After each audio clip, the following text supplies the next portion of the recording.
Bonjour à tous, merci de venir m'écouter.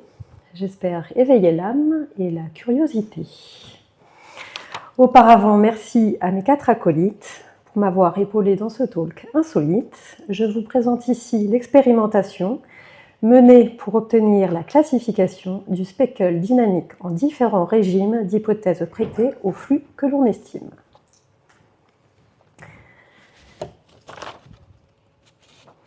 J'étudie des technos un peu particulières. J'observe la matière avec une lumière que l'on dit cohérente, à savoir ordonnée. Sa position, son front sont bien déterminés. Lorsque cette lumière atteint une surface, elle est rediffusée en 1001 places. Chaque grain, chaque creux diffuse à sa manière un fragment du rayon qui frappe la matière. Les différents retours du champ ainsi produits interfèrent alors pour créer comme un bruit un ensemble de grains dispersés noir et blanc, que l'on appelle ici motif de chatoiement, en anglais du speckle, un sujet captivant au cœur de ma recherche, et ce, depuis longtemps. Quand les constituants se prennent à vibrer, l'allure des motifs aussitôt va varier. Chaque grain évolue plus ou moins lentement, révélant dans l'image un léger mouvement. Le domaine devient le speckle dynamique, une technologie prometteuse et unique. Le speckle, compagnon des sciences du vivant, fut d'abord étudié pour observer le sang. Laissez-moi vous conter comment l'image naît. Le principe est facile et chacun le connaît. À l'aide d'un laser, on éclaire la peau. On enregistre alors l'ensemble des échos. En quelques courts instants, le signal est filmé par une caméra en séquence animée.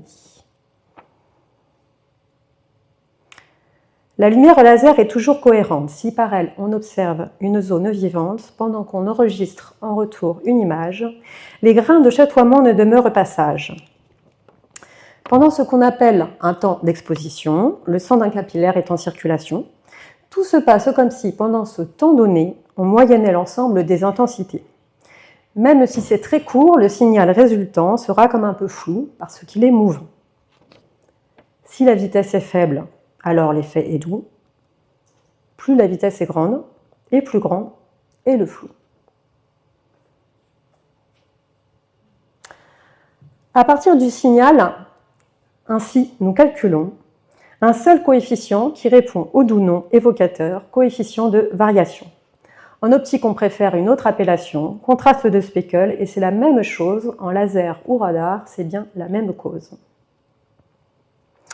Mathématiquement, ce contraste s'écrit écart-type sur moyenne pour la série. On enregistre donc une séquence entière d'images de speckle avec cette lumière, et en chaque pixel de l'image, on calcule, de si simple manière que c'en est ridicule, ce paramètre-là inversement lié à la rapidité ou taux d'activité. Le flou reste léger pour un mouvement lent, et donc dans ce cas-là, notre contraste est grand.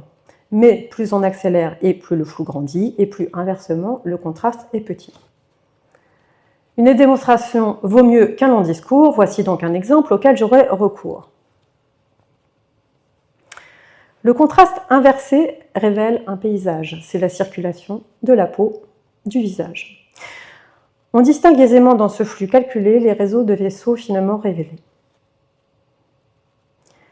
Plus récemment encore, nous avons essayé cette technologie déjà bien déblayée pour observer la feuille et sa respiration en imageant la sève et sa circulation. Nous avons donc tenté cette transposition par laser une feuille en illumination.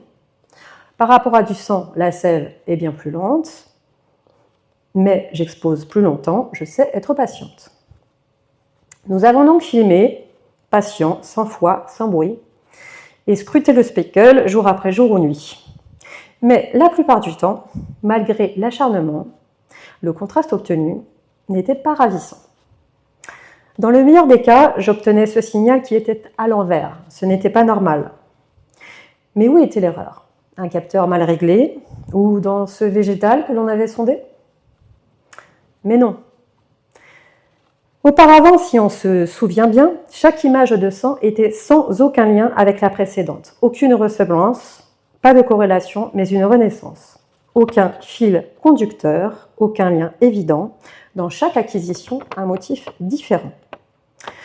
Nous considérions donc la décorrélation de manière implicite à chaque acquisition. Et dès lors, nous pouvions, sans détour, calculer de façon temporelle un contraste estimé. Mais ici, tout changeait dans nos observations. Les motifs restaient là, figés en position, et d'une image à l'autre, un pas presque invisible était tout le signal que l'on rendait lisible. Mais plus troublante encore évolue la métrique dès lors qu'on considère un cas vraiment statique. Ici, chaque motif est purement le même que son prédécesseur du premier au nème. L'écart type estimé est parfaitement nul, ainsi que le contraste après un bref calcul. Alors même que l'on sait, dans le cas ergodique, que le contraste baisse avec la dynamique. Et entre ces deux cas, que va-t-il se passer? La courbe de contraste devrait s'inverser. Dans tous les cas, la courbe n'est pas monotone et c'est sur ce constat qu'ensemble on se questionne. Nous n'avons pas trouvé dans la littérature de modèle ou mesure illustrant cette allure. Pour répondre à ce manque de compréhension, nous avons employé un disque en rotation. Sur notre banc optique, une source laser éclaire en cohérence un diffus circulaire placé sur un moteur finement contrôlé. L'échantillon choisi a été fignolé pour correspondre à la diffusion surfacique dans son comportement en régime statique. Le mouvement de rotation est converti en translation locale en coupant par partie notre disque en anneaux d'épaisseur 20 pixels pour accéder ainsi à diverses échelles de gamme de vitesse en variant le rayon ou, avec le moteur, l'ampleur de rotation. Pour notre caméra, à chaque acquisition, nous avons maintenu le temps d'exposition ainsi que la cadence de répétition et acquis pour série 200 frames de long. Une fois bout à bout, tous ces points de mesure forment le résultat montré sur la figure. La courbe de contraste exhibe l'inversion que prédisait déjà notre simulation. Grâce au disque tournant et nos tests rigoureux, nous avons confirmé ce fait un peu curieux. Ce résultat nouveau pour la communauté, nous l'avons entre nous joyeusement nommé la courbe de la bosse en labo révélé, un renversement clair en pratique observé. Dans ces comportements, on peut voir trois régimes. Une première zone à l'extension minime, chacun de nos speckles y est capté gelé, deux speckles successifs sont alors corrélés, et le contraste croît avec la rotation ou la rapidité de décorrélation. Dans le dernier régime, on retrouve à nouveau la zone bien connue pour bien voir nos vaisseaux. L'ensemble des speckles est bien décorrélé, le contraste décroît en racine carrée. Au milieu de tout ça, un domaine nouveau que l'on peut qualifier de régime chaos, on ne peut plus avoir chaque speckle gelé, cependant ils ne sont pas tous décorrélés. Ce constat scientifique a de grands intérêts, il guide nos futurs et nos prochains projets. Il nous permet enfin de savoir avec soin comment dimensionner vis-à-vis d'un besoin. Pour chaque mouvement et sa vélocité, il faut savoir choisir comment paramétrer. Pour un flux élevé, speckle décorrélé, le temps d'exposition est notre facteur clé. Si le flux est trop lent et le temps nous est cher, le premier des régimes est celui qu'on préfère. Ici, le point crucial pour voir la dynamique est celui d'adapter la cadence rythmique. La clé pour observer, figer le chatoiement pendant l'exposition, puis attendre longtemps pour observer nos grains dans un lent glissement léger mais perceptible entre deux des instants. Nous comprenons aussi qu'il faut à tout moment fuir cette transition pour chaque mouvement car l'inversé devient un défi impossible et la mesure ici devient inaccessible. C'est grâce à ce constat que l'on a pu figer la sève de la feuille et son trajet léger. Nous avons vérifié qu'en variant la cadence, le signal révélait différentes tendances. Voyez donc à 100 Hz la sève qu'on devine. Puis, quand on ralentit, l'image se raffine. À 1 Hz, les détails s'enrichissent encore et, bien plus lentement, la finesse s'explore.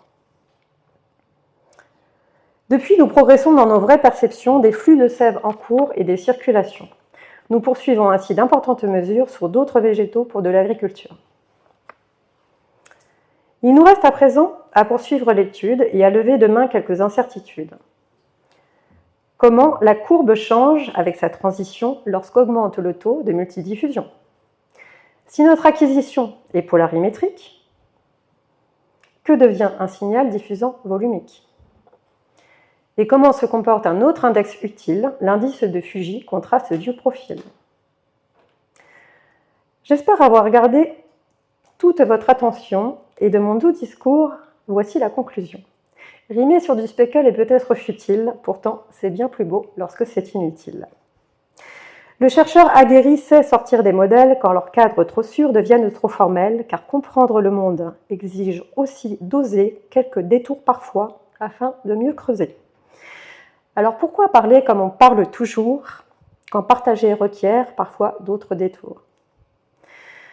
Et souvent on craindra perdre de longues heures, comme l'artiste au seuil de l'art et sa lenteur, mais ces détours patients, ces chemins incertains sont le prix du regard qui va comprendre enfin. Ou peut-être comprendre un peu mieux seulement, car la science s'écrit au-delà d'un moment. Le doute éclaire mieux que 1000 affirmations. J'achève mon propos et attends vos questions.